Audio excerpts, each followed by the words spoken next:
প্রিয় অষ্টম শ্রেণীর ছাত্রছাত্রীরা, আশা করি তোমরা সকলে ভালো রয়েছো। তোমাদের যে আজকের আলোচনাটি করব সে আলোচনাটি হলো তোমাদের বাংলা পাঠ্য বইয়ের একটি অন্যতম কবিতা বোঝাপড়া। আমাদের কবি হলেন রবীন্দ্রনাথ ঠাকুর, আর এই বোঝাপড়া কবিতাটি খনিকা কাব্যগ্রন্থের অন্তর্গত। এখন আমরা কবিতাটি পড়ি এবং খুব সুন্দরভাবে বুঝিয়ে দেবো। তোমরা ভালো করে কবিতাটি শুনতে থাকো। মনে রে আজ কহ যে ভালো মন্দ যাই আসুক সত্যের এলো সহজে। কবি মনকে আজ বলতে বলছে যে ভালো আসুক বা মন্দ অর্থাৎ খারাপও আসুক, এর মধ্যে যেটা সত্য সেটাকে তোমার কিন্তু গ্রহণ করতে হবে। কেউ বা তোমায় ভালোবাসে, কেউ বা বাঁচতে পারে না যে, মানে এই পৃথিবীতে দেখবে সকলে তোমাকে ভালোবাসবে না, বা কেউ কেউ দেখবে তোমাকে অতিরিক্ত ভালোবাসবে, বুঝলে? কেউ বিকিয়ে আছে, কেউ বা সিকি পয়সা ধারে না যে, মানে কেউ অন্যের জন্য নিজেকে পুরো বিকিয়ে দিয়েছে, আর কেউ দেখবে অন্যের জন্য এক পয়সা পর্যন্ত খরচা করে না। কতকটা যে সব তাদের, কতকটা বা তোমারও ভাই, মানে এর মধ্যে যেমন তাদেরও যেমন স্বভাব রয়েছে, ঠিক তেমনও তোমারও কিছু স্বভাব রয়েছে। তুমি কারোর জন্য তেমন কিছু ব্যয় করো না, তোমারও এই স্বভাবগুলি লক্ষণীয়। কতকটা এই ভবের গতি সবার তরে নহে সবাই। কতটা ভব মানে কি পৃথিবী, মানে কতকটা এই পৃথিবীর রীতিনীতি অনুযায়ী চলে আসছে। আর সবার তরে নয় সবাই মানে কি এই পৃথিবীতে সকলে তরে সকলে নয়, মানে সকলের প্রয়োজন সকলে হয়ে ওঠেনি। তোমার কতক ফাঁকি দেবে, তুমিও কতক দেবে ফাঁকি। মানে এই পৃথিবীতে সকলে বলছে যে অন্যজন তোমাকে কতটা ফাঁকি দেবে, তুমিও ভাবছো আমিও অন্যজনকে কতটা ফাঁকি দেব। তোমার ভোগে কতক পড়বে, পরের ভোগে থাকবে বাকি। মানে কি তোমার ভাগে কতটা পড়বে এবং পরের ভাগে তারপরে থেকে যাবে। অর্থাৎ তুমি দেখবে তোমার বাড়িতে যদি তোমার দেখবে ভাই বোন যদি থাকে, দেখবে তুমি দেখবে তোমার নিজের ভাগটা একটু বেশি করে নাও, তারপরে জানো যে অন্যজনের ভাগে যত পারে আসুক। এরকম কিন্তু এই লাইনটা অর্থ বোঝাতে চেয়েছে। মানদাতারি আমল থেকে চলে আসে এমনি রকম। মানদাতারি আমল মানে কি অতি প্রাচীনকাল থেকে এইসব নিয়মগুলো কিন্তু অতিরিক্ত চলে আসে। মানে কি মানুষ নিজেরটা আগে বোঝে, তারপর অপরের জন্য ভাবে।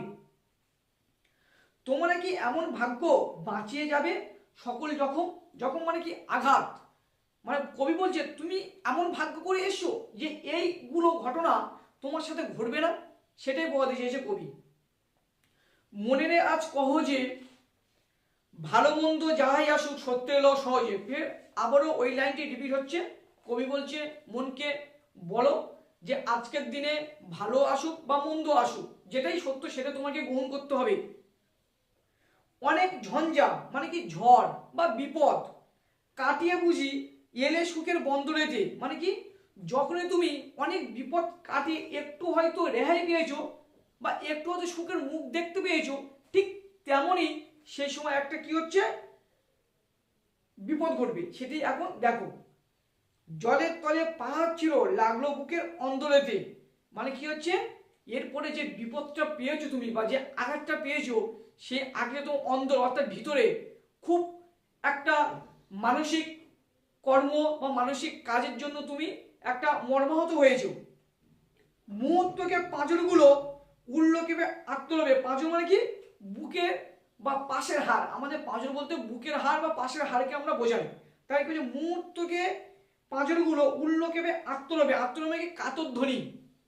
তাই যে আঘাতটা তুমি পেয়েছো সেই আঘাতের পরিণামে কি করলে তোমার পাঁজরগুলো পুরো কি কেঁপে উঠলে এবং তুমি আত্মরবে চিৎকার করে উঠলে। তাই নিয়ে কি সবার সঙ্গে ঝগড়া করে মরতে হবে? কবি তোমাকে প্রশ্ন করেছে যে এই জন্য যে তুমি সকলের সঙ্গে ঝগড়া করবে যে কেন আমার বিপদ এলো, কেন আমি এত কষ্ট পেলাম, এরকম কি তোমার হতে হবে? এই প্রশ্ন তোমাদের কাছে কিন্তু করেছে কবি। ভেসে থাকতে পারো যদি সেইটা সবার চেয়ে শ্রেয়। অর্থাৎ তুমি দেখবে যখন তুমি, এটা আমি একটু বাহ্যিক মানেটা আমি আগে বলি, তারপরে অন্তর্নিহিত অর্থটা আমি বলছি। ভেসে থাকতে পারো যদি সেইটা সবার চেয়ে শ্রেয়।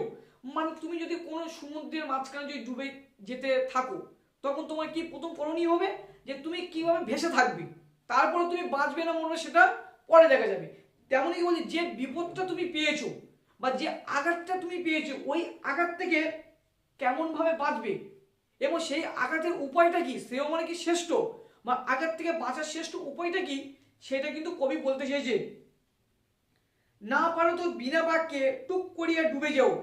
যদি তুমি সেই বিপদের সাথে যদি নিজেকে না লড়তে না পারো বা সেই আঘাতের সাথে নিজেকে যদি না মানিয়ে না নিতে পারো, তাহলে তুমি টুক করে ডুবে যাও, অর্থাৎ তুমি পৃথিবীর বুকে হারিয়ে যাবে। এটা কিছু অপূর্ব না, ঘটনাটা সামান্য খুবই, মানে কি হচ্ছে এটা কিন্তু বেশি কিছু বড় ব্যাপার নয়, এই পৃথিবীর মধ্যে এর থেকে অনেক বড় ব্যাপার রয়েছে। ঘটনাটা সামান্য খুবই, মানে কি এই ঘটনা তোমার কাছে বা পৃথিবীর সাপেক্ষে খুবই সামান্য। শঙ্কা যেথায় করে না কেউ সেইখানে হয় জাহাজ ডুবি। তাহলে তুমি জানলো যে নাবিক জাহাজ যে চালায় বা নৌকার মাঝি, দেখো পাচ্ছ তুমি জানো যে ওখানে গেলে আমাদের কিন্তু বিপদ হবে, কিন্তু যদি তুমি ওখানে জেনেও যাও তাই তোমার অবশ্যই বিপদ হবে।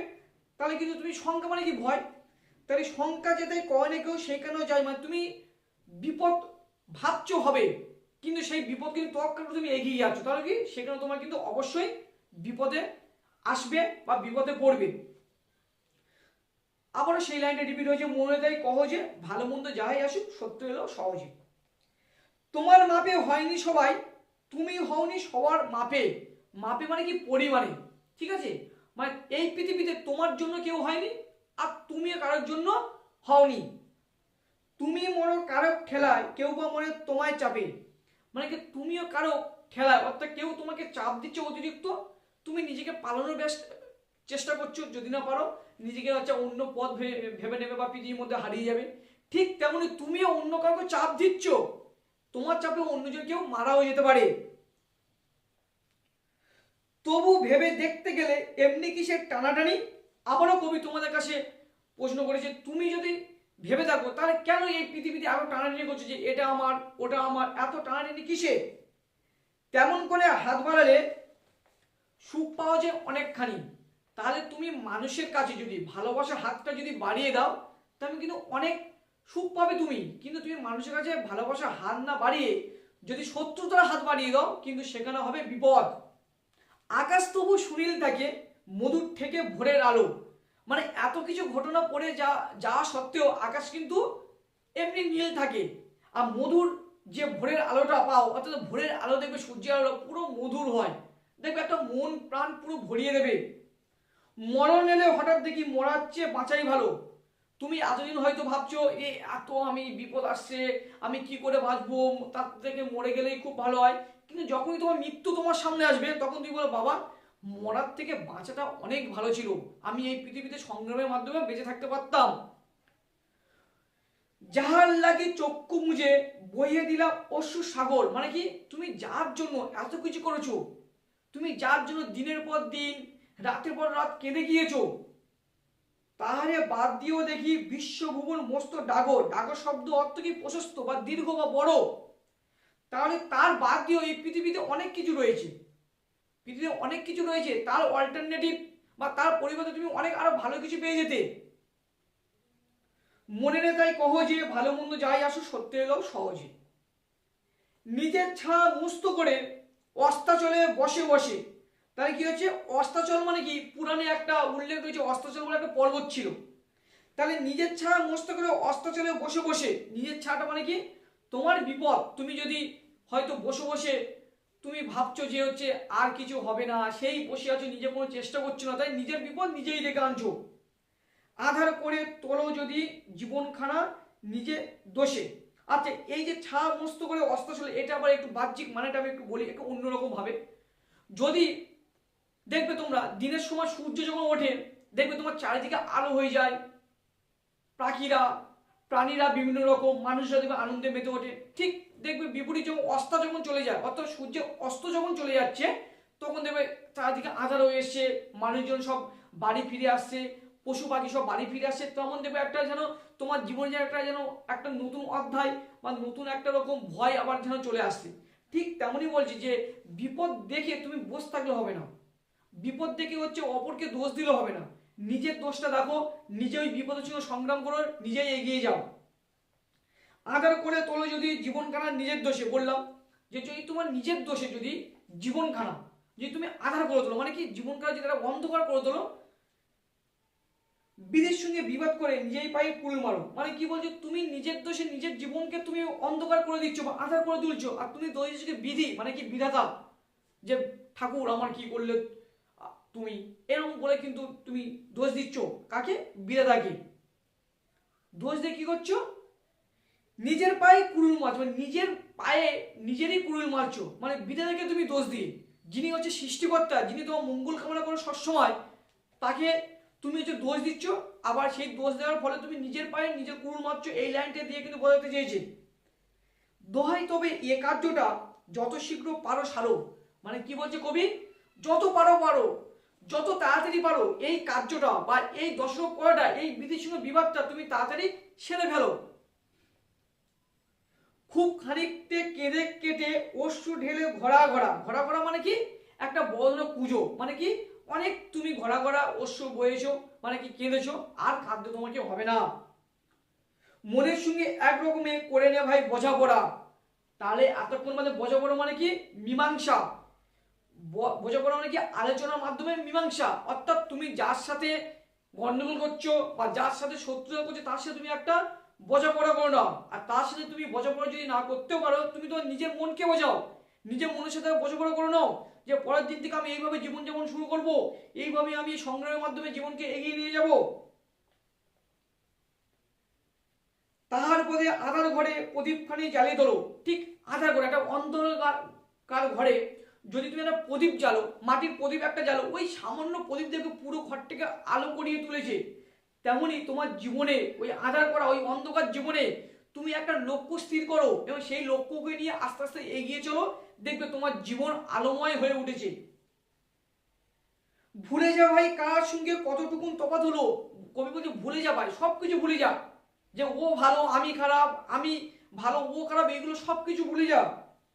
মনে নে তাই কহ যে ভালো মন্দ যাই আসুক সত্যের লস হয়েছে, কবি আবারও বলছে মনকে বলো যে আজকের দিনে ভালো আসুক মন্দ আসুক, এর মধ্যে যেটাই সত্য সেটাই আমি আমার জীবনে গ্রহণ করব। আশা করি তোমরা কবিতাটাই খুব ভালোভাবে বুঝতে পেরেছো, বুঝতে না পারলে অবশ্যই আমাকে জানিও, আর যদি বুঝতে পারো বা যদি আমার আলোচনা থেকে তুমি একটু উপকার পাও, তাহলে অবশ্যই ভিডিওটিকে লাইক করো, নতুন হলে চ্যানেলটিকে সাবস্ক্রাইব করো, আর এই ভিডিওটি তোমার বন্ধুদের কাছে অবশ্যই শেয়ার করে তাদেরও পড়ার সুযোগ করে দিও। এখন এই পর্যন্ত রাখছি, নেক্সট ইম্পর্টেন্ট ভিডিও নিয়ে আবারও তোমাদের সাথে দেখা করব আমি।